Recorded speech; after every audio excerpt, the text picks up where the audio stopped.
The terms deep learning and neural network are used almost interchangeably in AI.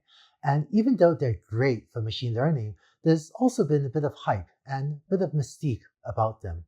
This video will demystify deep learning so that you have a sense of what deep learning and neural networks really are. Let's use an example from demand prediction.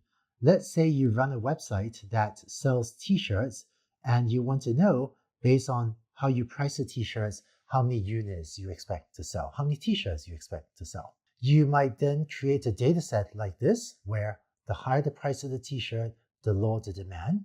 So you might fit a straight line to this data, showing that as the price goes up, the demand goes down. Now, demand can never go below zero, so maybe you say that the demand will flatten out at zero, and beyond a certain point, you expect, pretty much no one to buy any t-shirts. It turns out this blue line is maybe the simplest possible neural network.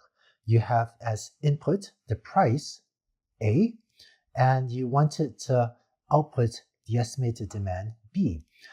So the way you would draw this as a neural network is that the price would be input to this little round thing there, and this little round thing outputs the estimated demand.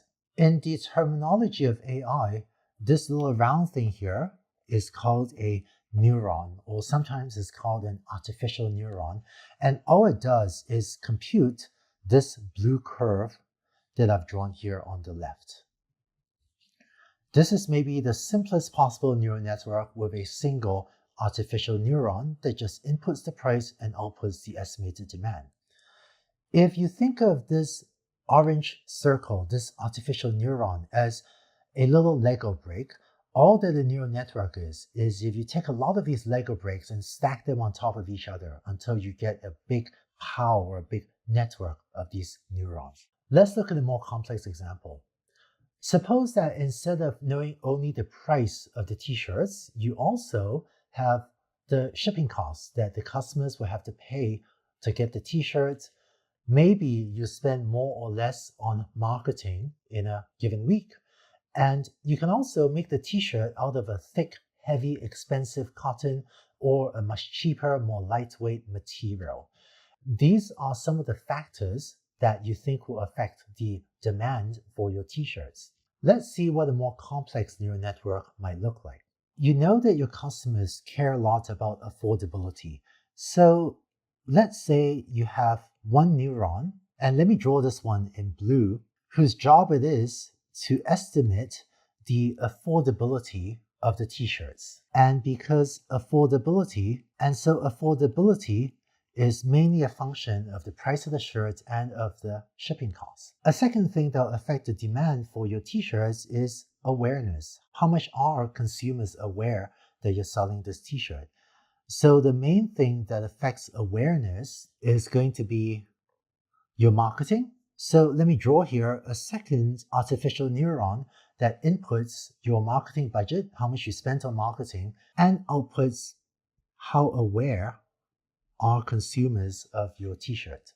Finally, the perceived quality of your product will also affect demand, and perceived quality would be affected by marketing. If the marketing tries to convince people this is a high quality t-shirt, and sometimes the price of something also affects perceived quality. So I'm going to draw here a third artificial neuron that inputs price, marketing, and material, and tries to estimate the perceived quality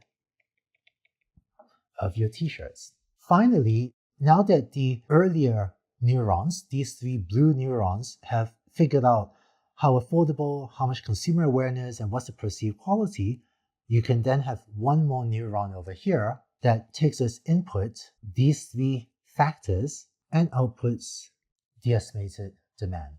So this is a neural network, and its job is to learn to map from these four inputs, that's the input A, to the output B, to demand. So it learns this input to output, or A to B mapping. This is a fairly small neural network with just 4 artificial neurons, in practice, neural networks used today are much larger, with easily thousands, tens of thousands, or even much larger than that numbers of neurons. Now, there's just one final detail of this description that I want to clean up, which is that in the way I've described a neural network, it was as if you had to figure out that the key factors are affordability, awareness, and perceived quality.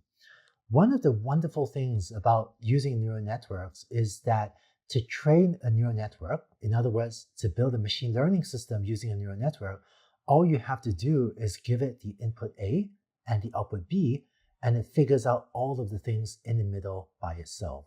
So to build a neural network, what you would do is feed it lots of data with the input A and have a neural network that just looks like this with a few blue neurons feeding to a yellow output neuron. And then you have to give it data with the demand B as well. And it's the software's job to figure out what these blue neurons should be computing so that it can completely automatically learn the most accurate possible function mapping from the input A to the output B. And it turns out that if you give this enough data and train a neural network that is big enough, this can do an incredibly good job mapping from inputs A to outputs B. So that's a neural network. It's a group of artificial neurons, each of which computes a relatively simple function, but when you stack enough of them together like Lego bricks, they can compute incredibly complicated functions that give you very accurate mappings from the input A to the output B. Now, in this video, you saw an example of neural networks applied to demand prediction. Let's go on to the next video to see a more complex example of neural networks applied to face recognition.